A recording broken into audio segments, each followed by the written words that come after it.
Hello dear aspiring adults, welcome to another episode of the Adult Pantry. This week I will be taking you around the food market in Arles.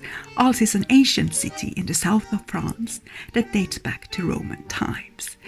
In 1584, King Henry III, according to documents kept in the municipal archives, made it official and gave the market legal existence.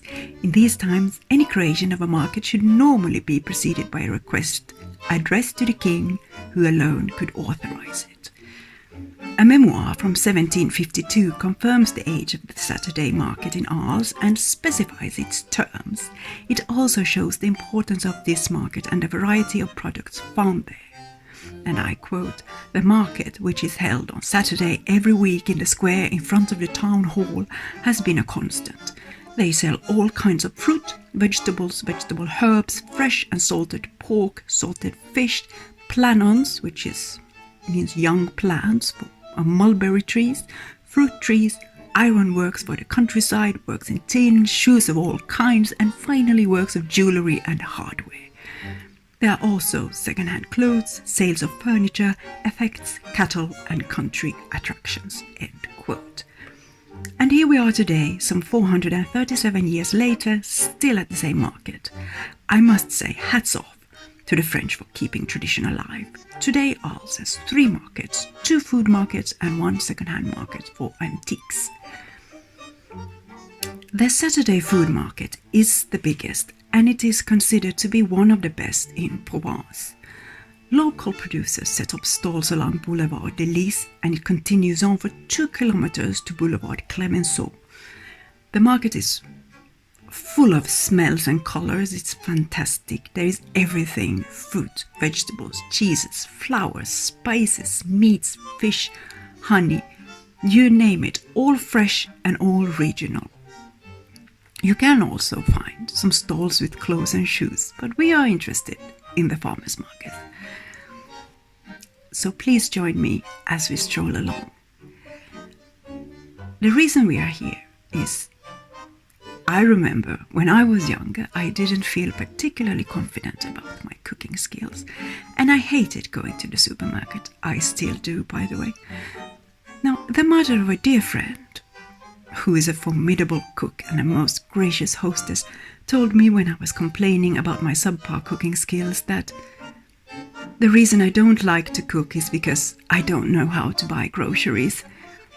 And I have come to realize that she was 100% right. The number one place to start if you want to change your eating habits or your cooking skills or just elevate your quality of life is to learn how to buy produce. And this is something that you can never learn in a supermarket. The reason being because supermarkets will only stock what can be transported and stocked in large quantities. This means delicate produce that is rich in flavor does not fit the bill. Now, I can appreciate that not everyone has access to Provence's finest farmers market. Nevertheless, I want to take this opportunity to press that even if you have a farmers market that is slightly more humble, it will still be a great way to educate yourself about fresh produce.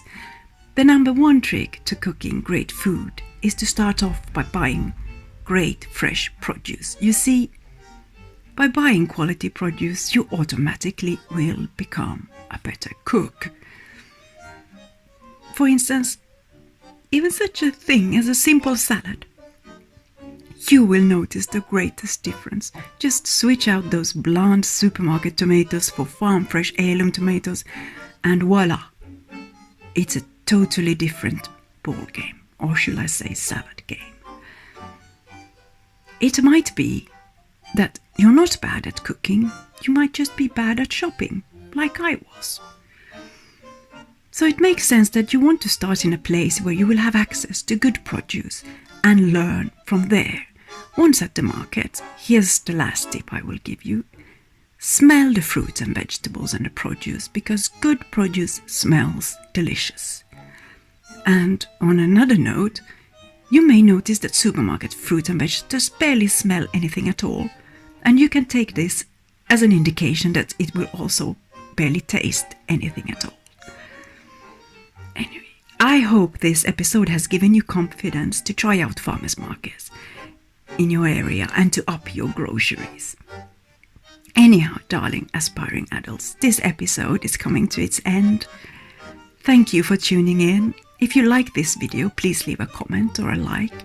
And if you want to stay updated with the channel, do subscribe. Stay inspired, and until next time, fellow aspiring adults.